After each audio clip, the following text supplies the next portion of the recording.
Hello student, class 8 की maths की class में आप सबका स्वागत है। आज हम चैप्टर 3 चतुर्भुजों को समझना अंडरस्टैंडिंग कोऑर्डिनेटर्स की एक्सरसाइज 3.4 के सॉल्यूशन देखेंगे। इसके पहले की वीडियो में हमने 3.3 के सॉल्यूशन देखे। अगर आपको वो देखना है तो आप वीडियो की डिस्क्रिप्शन में जाके लिंक पे जाके क्लिक करके देख सकते हैं। आइए 3.4 के सॉल्यूशन देखिए। फर्स्ट क्वेश्चन है, बताइए कथन सत्य है या असत्य। सभी आयत वर्ग होते हैं। ये असत्य है क्योंकि सभी जो आयत होते हैं वो वर्ग नहीं होते, इसलिए इसका आंसर होगा असत्य। सभी सम चतुर्भुज समांतर चतुर्भुज होते हैं, ये सत्य है क्योंकि सभी जो सम चतुर्भुज होंगे वो समांतर चतुर्भुज ही कहलाएंगे। सभी वर्ग सी वाला है, सभी वर्ग सम चतुर्भुज और आयत भी होते हैं, ये भी सत्य है। फिर डी है, सभी वर्ग समांतर चतुर्भुज नहीं होते। जो सभी वर्ग होते हैं ना, जैसे वर्ग आपने पता ही है वर्ग क्या होता है, समांतर चतुर्भुज नहीं होते, ये असत्य है। फिर है, सभी पतंगे सम चतुर्भुज होती हैं, असत्य, क्योंकि पतंगों का आकार आपने देखा होगा अलग अलग आकार के अकॉर्डिंग आती है, तो इसलिए ज़रूरी नहीं है कि सभी जो पतंगे वो सम चतुर्भुज की होंगी, इसलिए ये असत्य है। सभी सम चतुर्भुज पतंग होते हैं, सभी जो सम चतुर्भुज होते हैं ना वो पतंग होते हैं क्योंकि वो पतंग की आकृति के होते हैं, इसलिए असत्य है ये। एफ वाला ये इसका आंसर है सत्य। जी वाला है, सभी समांतर चतुर्भुज समलंब होते हैं, ये भी सत्य है क्योंकि सम चतुर्भुज है तो वो समलंब तो होंगे ही। सभी वर्ग समलंब होते हैं, ये भी सही है क्योंकि वो समान लंबाई के होते हैं। ये हो गए सत्य सत्य। नेक्स्ट है सेकंड क्वेश्चन, उन सभी चतुर्भुजों की पहचान कीजिए जिनमें चारों भुजाएं लंबाई की हो, चारों भुजाएं बराबर लंबाई की हो। तो विषम चतुर्भुज तथा वर्ग, वर्ग की चारों भुजाएं आपने देखी होंगी समान लंबाई की रहती है, इसलिए इसका आंसर क्या आएगा, विषम कोण चतुर्भुज तथा वर्ग स्क्वायर। अब चार समकोण हो, चार समकोण आपको पता है कि चार समकोण वर्ग में होते हैं या तो आयत में होती है, क्योंकि वर्ग और आयत में ही कोण समान होंगे, चार समकोण उसी में निकलेंगे।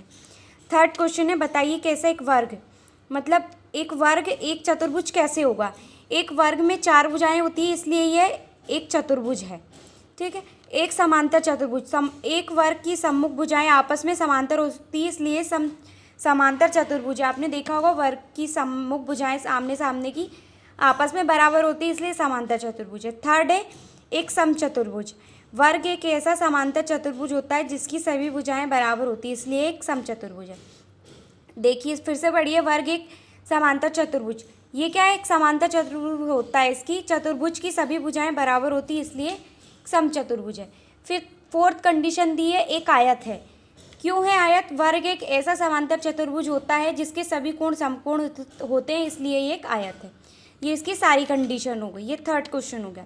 फोर्थ क्वेश्चन है, एक चतुर्भुज का नाम बताइए जिसके विकर्ण एक दूसरे को समद्विभाजित करते हैं, एक दूसरे को समद्विभाजित करती है। फर्स्ट वाला है तो फर्स्ट वाले का आंसर ये है, समांतर चतुर्भुज, समचतुर्भुज, वर्ग तथा आयत।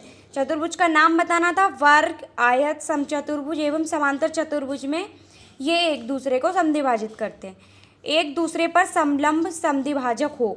समचतुर्भुज तथा वर्ग, देखिए समचतुर्भुज और वर्ग में ये एक दूसरे पर लंब समद्विभाजक होते हैं। बराबर हो, बराबर किस में होते हैं, वर्ग में बराबर होते हैं और आयत में बराबर होते हैं, ये इसकी कंडीशन हो गई। फिफ्थ क्वेश्चन है, बताइए एक आयत उत्तल चतुर्भुज कैसे है। क्योंकि इसके दोनों विकर्ण इसके अभ्यंतर में स्थित होते हैं इसलिए एक आयत उत्तल चतुर्भुज है। सिक्स्थ क्वेश्चन है, ABC एक समकोण त्रिभुज है, ओ ये ABCD एक समकोण त्रिभुज है, ये वाला त्रिभुज, और ये तो चतुर्भुज है, ये त्रिभुज हुआ, और ओ समकोण तथा सम्मुख भुजा का मध्य बिंदु है, ये ओ देख सकते हैं आप मध्य बिंदु है। बताइए कैसे ओ बिंदु AB तथा C के समान दूरी पर स्थित है। बिंदुओं से चिन्हित अतिरिक्त भुजाएं आपकी सहायता के लिए खींची गई है। इसमें जो कंडीशन, ये त्रिभुज समकोण त्रिभुज की बात कर रहे हैं, लेकिन इसमें हमने जो चतुर्भुज बनाया और जो एक्स्ट्रा लाइनें खींची है इसके लिए इसमें संकेत दिया है कि बिंदुओं से चिन्हित अतिरिक्त भुजाएं आपकी सहायता के लिए खींची गई हैं। तो सबसे AD पैरेलल है BC के, ये AD और BC बराबर है, और AB बराबर है DC के, इसलिए समांतर चतुर्भुज ABCD में विकर्ण AC मध्य बिंदु O है।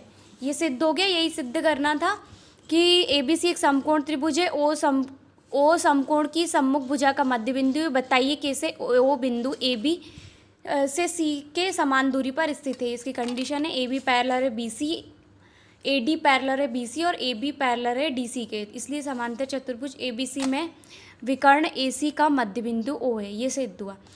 देखिए अब 3.4 के क्वेश्चन से 6 तक ही थे, 6 तक आपने सॉल्यूशन देखे। इसके आगे के हम चैप्टर 4 के सॉल्यूशन नेक्स्ट वीडियो में बनाएंगे। Thank you for watching.